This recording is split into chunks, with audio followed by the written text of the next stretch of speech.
Assalamualaikum warahmatullahi wabarakatuh. Waalaikumsalam warahmatullahi wabarakatuh. Selamat sore sahabat dan penggemar Aswajanesia TV dimanapun Anda berada. Bertemu lagi dan jumpa kembali kita dalam channel Aswajanesia, channel yang mantap. Dan kita bertemu dalam program Pora atau podcast Ramadan. Hari ini kita sudah memasuki hari ke-17 di bulan puasa.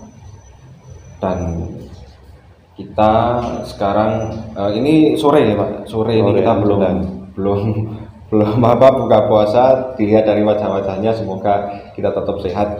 Dan hari ini kita sudah bersama salah satu narasumber yaitu Bapak Hamidullah Ibda ya, selaku Wakil Rektor di INISNU Kabupaten Temanggung. Selamat sore Pak Ibda. Gimana ini kabarnya? Baik. Gimana, agak redup ini? Sudah mulai lapar kayaknya. Tapi sama tetap sehat ya. Alhamdulillah. Ya oke. Jadi Pak Ibda, hari ini atau pada podcast kali ini saya akan memulai dengan suatu pertanyaan ya. Jadi kita sudah masuk di hari 17, dalam artian kalau Ramadan ini 30 hari berarti tinggal 13 hari Lebaran. Kalau Ramadan ini 29 hari maka Lebaran tinggal 12 hari lagi dan kita semakin dekat dengan bulan Lebaran itu. Nah, kaitannya dengan itu, apakah Lebaran ini harus serba baru Pak, melihat fenomena sosial dalam masyarakat ini? Ya, terima kasih atas pertanyaannya. Jadi di situ definisi baru itu belum jelas ya.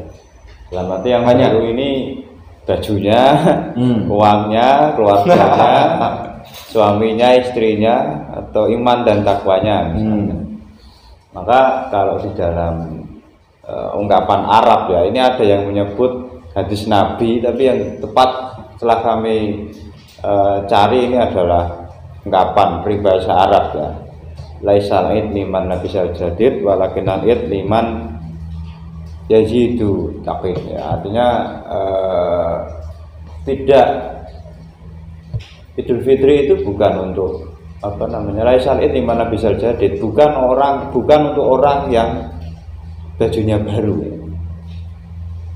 Tetapi walakin id, tetapi id itu untuk orang yang bertambah imannya atau takwanya yang disebut taqid seperti itu. Karena artinya ungkapan Arab ini meskipun sudah sering diucapkan oleh khotib sidang Idul Fitri maupun Idul Adha, tapi pemanaan masyarakat belum sampai ke mendarah daging sampai ke bawah. Artinya budaya di Indonesia khususnya itu memang kalau ada pertanyaan apakah Idul Fitri harus baru, ya iya gitu loh, ya wajib baru. Iya dalam artian ya harus baru, dalam arti bajunya harus baru. Kalau pertanyaannya baju ya.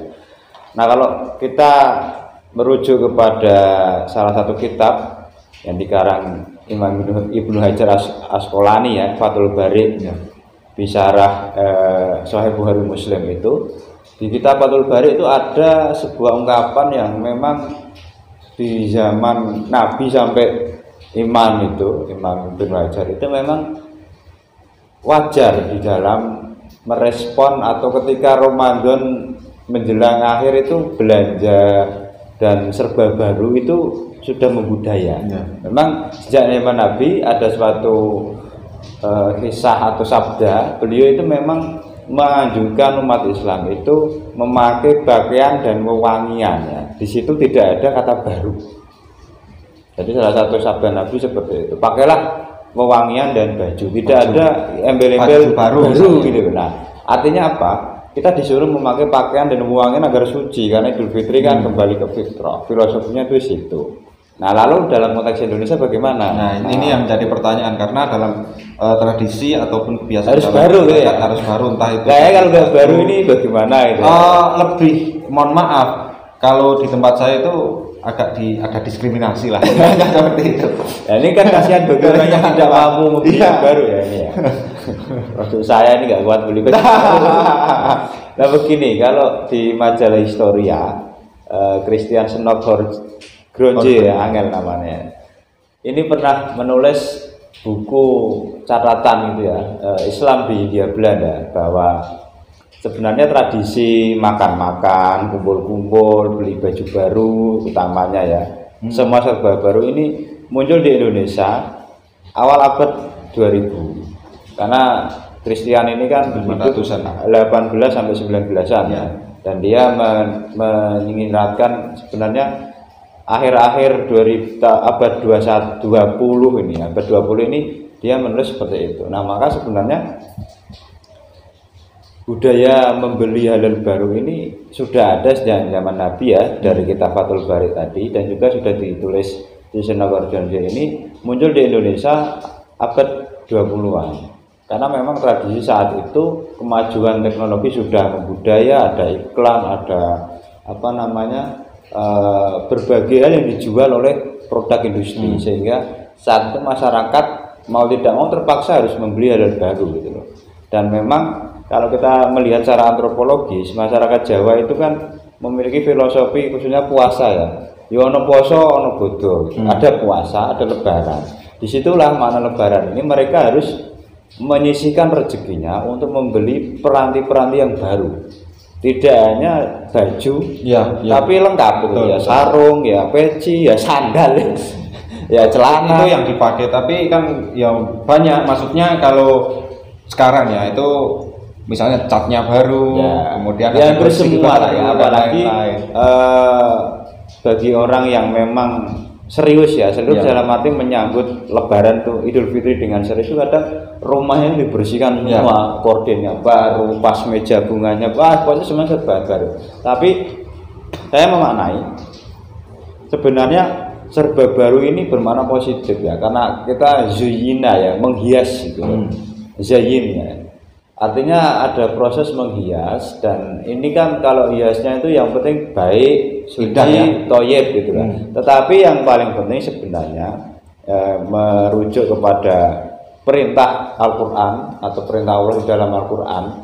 Puncak dari puasa itu kan la'allakum tattaqun. Artinya takwa ini harus melahirkan amal saleh, dan dalam konteks sosial, dalam arti kalau bisa yang baru itu bukan diri kita, tapi orang-orang di sekitar kita yang kebetulan belum bisa menikmati, mendapat rezeki seperti kita. Nah, itu kita juga harus memperhatikannya melalui zakat fitrah, zakat mal, sedekah, yang infak sedekah itu, sehingga mereka merasakan nikmatnya memiliki baju baru.